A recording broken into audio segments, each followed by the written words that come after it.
FCPS long case के लिए बहुत जरूरी है। Third year, fourth year, final year में तो ये पहला स्टेप है। हिस्ट्री टेकिंग जो है उसमें करते ही हैं कि आपने जब बायोडाटा ले लिया मरीज से, तो उसके बाद आप पूछते हैं कि प्रेजेंटिंग कंप्लेंट क्या है। और प्रेजेंटिंग कंप्लेंट वो होती है जिसके लिए मरीज यहाँ आया होता है। यहाँ पे मैं आपकी ये कंफ्यूजन दूर कर दूँ, अक्सर औकात मरीज जो है ना वो बहुत पीछे से शुरू करते हैं। मिसाल के तौर पे क्रोनिक लिवर डिजीज का मरीज है, तो वो आप उससे पूछेंगे कि आप किस प्रॉब्लम के साथ आए हैं, तो वो आपको कहेगा जी मैनू तो 10 साल हो गए ने मेरी जिगर का मसला। तो बच्चे क्या करते हैं कि वो लिख लेते हैं कि जी presenting complaint, patient has got liver problem for the last 10 years. So this is not the presenting complaint. आपने उससे बार बार ये पूछना है कि आप अभी किस मकसद के लिए आए हैं। कंप्लेंट तो आपको 10 साल से थी, अभी किस मसले के लिए आए हैं। तो जिस मसले के लिए वो आया होता है रिसेंटली, वो प्रेजेंटिंग कंप्लेंट है। प्रेजेंटिंग कंप्लेंट लेने के बाद आपने ये फौरन ही तयन करना होता है इसमें कौन सा सिस्टम इन्वॉल्व है और उस सिस्टम में कौन सी डिजीज हो सकती है। उसको आप, अगर आप इमेच्योर हैं, अभी आप इतने परफेक्ट नहीं हुए, तो आप उसको लिख लें कि ये सिस्टम है, सीवीएस हो सकता है, सीएनएस हो सकता है, जीआईटी हो सकती है, रेस्पिरेटरी हो सकती है, और उसमें ये डिजीज हो सकती है। फिर वो जो 5-6 डिजीजेस आपने बना ली हैं, फिर उससे रिलेटेड आपने सवालात पूछने हैं to rule in that disease और to rule out that disease. ठीक है, अब हम इसको प्रैक्टिकली प्रैक्टिस करते हैं, क्योंकि जब तक कोई काम आप प्रैक्टिकली ना करें आपको नहीं आता। चाहे आप जितने मर्जी लंबे भाषण उसके ऊपर दे लें, बड़े बड़े लंबे फसियो बिलीव किस्म के लेक्चर्स दे लें, unless you do it practically you can't learn it. तो अभी आप पूछें इनसे, पूछे ऊंचा जरा बोलिए। आप इधर कर लें मुंह डॉक्टर साहब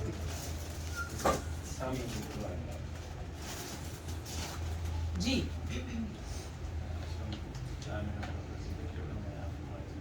ऊंचा बोलो। क्या नाम है आपका? कितनी उम्र? 28 साल। मैकेनिकल किस मसले से? डेंगू से। मुझे बुखार था। कब से था बुखार? 3-4। अच्छा, अब देखो इसने पहली चीज गलत की है, वो ये कि ये तो ठीक किया है इसने कि आप मुझे बताएं कि आप मसला क्या था आपका, बजाय इसके कि आप डिजीज बताएं आप मसला बताएं। लेकिन उसने इसको लीड किया कि आप बताएं बुखार से आए। हो सकता है कि वो बेशक डेंगू का मरीज है, लेकिन वो बुखार के साथ ना आया, हो सकता है उसको पेन एंड एक्स हो रही हो या कोई ब्लीडिंग हो रही हो कहीं से। ठीक है ना, इट इज नॉट नेसेसरी। तो आपने मरीज को लीड नहीं करना। प्रेजेंटिंग कंप्लेंट या हिस्ट्री ऑफ प्रेजेंटिंग इलनेस के अंदर you are not allowed to ask leading questions. And what are leading questions? के आप बुखार के साथ आए, आपको दर्द हो रही है पेट में, दर्द किस जगह पे हो रही है, सीधी तरफ हो रही है, ये लीडिंग क्वेश्चन। तो आपको डेंगू तो ठीक है था, लेकिन मसला क्या हुआ था जिसके साथ आप आए थे? 2-3 दिन बुखार मुझे हो रहा है जुकाम में। अच्छा, 2-3 डॉक्टर ने पूछा, मैं कहता पैनाडो गोली खाओ ठीक हो जाओगे। अच्छा, बुखार के अलावा बुखार के अलावा फिर आस्ता फिर डेंगू और नहीं और कुछ हुआ था? नहीं, बुखार ही हुआ था सिर्फ। बस बुखार ही हुआ। तो इसकी प्रेजेंटिंग कंप्लेंट है, जरा तवज्जो आपकी चाहिए। प्रेजेंटिंग कंप्लेंट है कि बुखार इसको 2-3 दिनों से हुआ। अब बुखार के अंदर आपका कोई भी सिस्टम इन्वॉल्व हो सकता है 2-3 दिनों के बुखार में, CVS, CNS, GIT, respiratory, endocrine, any. ठीक है, तो इसमें ये बहुत एक ब्रॉड आपका जो है वो बन जाता है। अब इसमें हम सबसे पहले देख लेते हैं कि इसको मैं भी बहुत सी चीज़ें आप लोगों के साथ लर्न करती हूँ कि बुखार को अब मैंने कैसे पढ़ाना है। तो बुखार जो 2-3 दिनों से हुआ और उसके साथ पेशेंट एडमिट हो गया, तो इट मीन्स कि जो कॉमन बुखार हो रही हैं आज के दिनों में, सबसे पहले हम उसको कैटेगराइज करेंगे। इसमें आपका डेंगू है, मलेरिया है, टाइफाइड है, और एनीथिंग एल्स आप भी ऐड करें। रेस्पिरेटरी ट्रैक इन्फेक्शन, सर्दियों का मौसम है, एलर्जिक हो रहा है। ठीक है, अभी हमारी लिस्ट बन रही है डीडीज, समझ आ रही है आपको? हमारा डेंगू है, हमारा मलेरिया है, हमारा रेस्पिरेटरी ट्रैक इन्फेक्शन है, टाइफाइड के मरीज हम देख रहे हैं बहुत ज़्यादा आ रहे हैं, दे आर गेटिंग एडमिटेड। और लाइक लेकिन आईसीएच वाला ऐसे तो नहीं प्रेजेंट करेगा, तो इसलिए वो नहीं हम इसमें लिखेंगे। और इन्फेक्टिव एंडोकार्डाइटिस है, ठीक है, और भी तो कोई चीज करे ना ऐड, और भी तो कोई बच्चा ऐड करे। एक्यूट गैस्ट्रोएंटेराइटिस हो सकता है, सेप्टिक आर्थराइटिस हो सकता है, और यूटीआई हो सकता है, उसके साथ बुखार हो सकता है। और तो इसको हम सिस्टम वाइज ले लेते हैं ना। अगर आप इन्फेक्शियस डिजीजेस को देखें तो उसमें आपका डेंगू आ जाता है, मलेरिया आ जाता है। GIT को देखें तो उसमें टाइफाइड आ जाता है, गैस्ट्रोएंटेराइटिस आ जाता है, और लिवर एब्सेस हो सकती है, असेंडिंग कोलिंजाइटिस हो सकती है, ठीक है, TB हो सकती है, निमोनिया हो सकता है, ठीक है। और अब CVS को अगर आप देखें तो उसमें इन्फेक्टिव एंडोकार्डाइटिस, सिर्फ एक बच्चे को खड़ा किया वहाँ पे। मैं खुद खड़ा हुआ सही सही हूँ। अच्छा, CVS में इन्फेक्टिव एंडोकार्डाइटिस हो सकती है, ठीक है। CNS में क्या हो सकता है? सेरिब्रल मलेरिया, मेनिंगोएन्केफेलाइटिस, लेकिन अगेन उसमें कॉन्शियस लेवल जो होता है गिरेज हो जाता है। और सिस्टम ब्लड आ जाता है, उसमें क्या हो सकता है? कोई भी ल्यूकीमिया, लिम्फोमास, कोई भी माइलोप्रोलिफरेटिव डिसऑर्डर्स वो कॉज कर सकते हैं। So you have a long list of differential diagnosis. Now what we are going to do, अब हम पूछेंगे कि इसका बुखार कैसा था, और फिर हम अपना जो DD हमने बनाया उसको नैरो डाउन करेंगे। अच्छा, ये दसो जरा बुखार तो 2-3 दिन का 2-3 दिन पहला चढ़ना शुरू होया सी, तेज सी कि हल्का सी? बुखार हो ਜਾਂਦਾ ਰਾਤੀ ਅੰਦਰ ਸੀ ਹੋ ਜਾਂਦਾ ਰਾਤੀ ਅੰਦਰ 103 ਪਲੱਸ ਬੁਖਾਰ ਹੋ ਜਾਂਦਾ अच्छा, ठीक है, तेज ਹੁੰਦਾ ਸੀ? ਹਾਂਜੀ हर वक्त रहता सी कि कदे-कदे चढ़ा? ਨਹੀਂ 1 ਘੰਟਾ 1.5 ਘੰਟਾ ਰਹਿੰਦਾ ਹੀ ਬਾਅਦ ਵਿੱਚ ਖਤਮ ਹੋ ਜਾਂਦਾ किस तरह खत्म ਹੁੰਦਾ ਸੀ? ਉਹ ਜਾ ਕੇ ਦਵਾਈ ਖਾਂਦਾ ਸੀ ਫਿਰ ਪੈਰ ਹੁੰਦਾ ਗੋਲੀ ਸੀ? ਤਾਂ ਖਾਂਦਾ ਸੀ ठीक है, सर्दी या काम? ਲੇਟ ਜਾਂਦਾ ਸੀ ਕੰਬਲ ਲੈ ਕੇ ਰਜ਼ਾਈ ਲੈ ਕੇ अच्छा, ते कांबा भी ਹੁੰਦਾ ਸੀ ਕੰਮ सर्दी? ਬਹੁਤ ਜ਼ਿਆਦਾ कांबा, सो सर्दी और कपकपी के साथ होता था। व्हाट दिस क्वेश्चन इम्प्लीकेट, ये क्या बता रहा है क्वेश्चन आपको कि कौन कौन से बुखार हैं विच चिल्स एंड राइकर्स टू? नंबर 1 नहीं, मलेरिया जो टिपिकल चिल्स एंड राइकर्स के हैं मलेरिया वो बता दिया। और किसी भी जगह पे एब्सेस पड़ी होगी, ठीक है, चाहे वो लिवर के अंदर है, चाहे वो ब्रेन के अंदर है, चाहे वो असेंडिंग कोलिंजाइटिस है, वो आपको चिल्स एंड राइकर्स देगी। UTI, ये चिल्स एंड राइकर्स है, ये टिपिकल। लेकिन diseases they don't follow books. It doesn't mean कि आपने सिर्फ इन्हीं का सोचना है, कुछ और भी आप सोच सकते हैं। डेंगू का बुखार आमतौर पर उसमें चिल्स होते हैं बट राइगर्स नहीं होते। कांबे का मतलब होता है इस तरह कंबना, वो होता सी कि सिर्फ सर्दी लगती ਨਹੀਂ ਕੰਮ ਦਾ ਹੀ पूरा कंबा। सो ये चीज जो है वो थोड़ी सी मलेरिया की तरफ जा रही है, ये UTI की तरफ जा रही है, ये कोई एब्सेस की तरफ जा रही है, ठीक है। अब हमने इन चीजों से रिलेटेड सवाल हम अब नैरो हो गए, नैरो डाउन हो गए। अच्छा, ਇਹ ਦੱਸੋ ਕਿ ਜਿਹੜਾ ਤੁਹਾਨੂੰ ਬੁਖਾਰ ਹੁੰਦਾ ਸੀ ਇਹਦੇ ਨਾਲ ਤੁਹਾਨੂੰ ਕੋਈ पेशाब वगैरह जल के आंदा हो? पेशाब जलती है। अब सारे UTIs में जरूरी नहीं होता कि आपको बर्निंग सिचुएशन हो, एसिम्प्टोमेटिक भी होता है। तो ऑल्दो मैंने ये सवाल पूछा, लेकिन इट डजंट मीन कि UTI जो है मैंने इसको बिल्कुल आउट कर दिया है, वो स्टिल है, थोड़ा सा नीचे चला गया। पेट च किधरे दर्द होती होए तो ਇਹ ਪੈਰ ਸੋਚ ਗਿਆ ਸੀ ਹਲਕਾ अच्छा, दर्द तो नहीं होती सी? ਦਰਦ ਹੁੰਦੀ ਹਲਕੀ ਹਲਕੀ ਹਟ ਗਈ केड़े पासे? ਇਹ ਪੂਰੇ ਏਰੀਆ 'ਚ मैंने ये क्यों पूछा कि लिवर एब्सेस अगर हो तो उसमें राइट हाइपोकॉन्ड्रियम में पेन होगी, असेंडिंग कोलिंजाइटिस में भी थोड़ा सा राइट साइड के ऊपर ही पेन होगी, तो वो पेट में दर्द का जो है वो पूछना जरूरी है। तो ये तो मैंने पूछ लिए टिपिकल फीवर्स जो चिल्स और राइगर्स के साथ एसोसिएटेड होते हैं, उसमें अभी ये कहीं भी फिट इन नहीं होगा। अब मैं आ जाती हूँ बाकी के फीवर्स को भी मैंने रूल इन और रूल आउट करना। अब वो क्या थे? मलेरिया का हमने पूछ लिया, हमने लिवर एब्सेस के हवाले से पूछ लिया, असेंडिंग कोलिंजाइटिस, अखा कोई पीलियां वीलियां तो नहीं होनियां बुखार के नाल, किसी ने दसिया कि तेरे ਨਾਲ ਹੋਈਆਂ ਸੀ तो लिवर एब्सेस, असेंडिंग कोलिंजाइटिस, UTI, पेट के थल्ले हिस्से दर्द नहीं होती सी, पेशाब कर रहे हैं दर्द नहीं होती सी, ਸਹੀ ਬਿਲਕੁਲ ठीक है। अब मैं जो और फीवर्स हैं उनके बारे में, कोई गला शला तो नहीं खराब होया सी? ਗਲਾ ਇੱਥੇ ਖਰਾਬ ਹੁੰਦਾ ਫਿਰ ਇਹ ਜਗ੍ਹਾ की ਗਲਾ होता ਪਾਕੀ ਆਂਦਾ ਸੀ की होता सी? ਚੀਜ਼ ਖਾਦੀ ਨਹੀਂ ਸੀ ਜਾਂਦੀ ਖਾਦੇ ਦਾ ਦਰਦ ਹੁੰਦੇ ਸੀ गले च दर्द होती सी? ਹਾਂਜੀ ਆ ਜਗ੍ਹਾ अच्छा, कोई खांग वगैरह तो नहीं लगी सी ਉਹਦੇ ਨਾਲ? ਨਹੀਂ अच्छा, ते ए दसो कि साह लैने च कोई दुश्वारी या कोई मसला? ਉਦੋਂ ਦੀ ਸ਼ੁਰੂ ਤੋਂ ਛੁੱਟਦਾ ਹੋਣੀ ਹੈ ਬਿਲਕੁਲ ठीक है। अच्छा, यानी इसका मतलब है रेस्पिरेटरी ट्रैक्ट इन्फेक्शन नहीं था, अनलाइकली था, ठीक है। तो ये सारी चीजें मैं रूल आउट, जब मैं कोई सवाल करती हूँ हिस्ट्री में तो इसका मतलब ये है कि मैं कोई चीज रूल इन या रूल आउट कर रही हूँ। अभी तक मुझे सिर्फ और सिर्फ एक चीज मिली है, चिल्स एंड राइगर्स। अब चिल्स एंड राइगर्स के बाद मैंने अपना एरो मोड़ लिया कि मलेरिया हो सकता है। नंबर 2 के ऊपर जो है ये UTI हो सकता है, उससे रिलेटेड मैंने सवाल पूछा।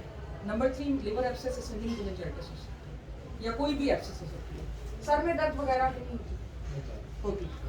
और इस तो अलावा दर्दा वगैरह कई कितने दर्दा नहीं होंगे, बस सिर्फ सर दर्द होगी और सिर्फ बुखार के नाल होंगी सी कि हर वक्त होंगी? ਨਹੀਂ ਬੁਖਾਰ ਨਾਲ ਵੈਸੇ ਨਹੀਂ ਕਰਦੀ ठीक है। 28-29 साल पहली दफा मैं डेंगू आया था कि बाहर आया। अब ये पेशेंट कह रहे हैं, डजंट मीन कि आपने उसकी बात को मान लेना है, ये उसका ख्याल है कि उसको डेंगू है।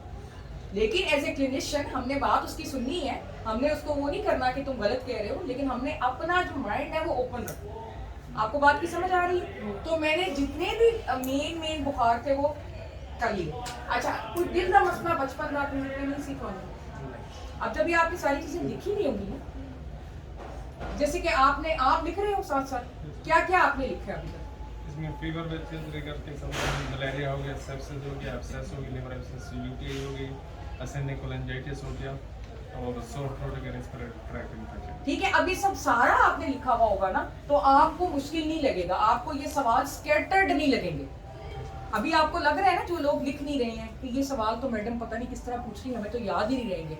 जब ये फीवर की तमाम तर कॉजेज आप लिख लोगे ना, तो आपको ये स्कैटर्ड नहीं लगेंगे।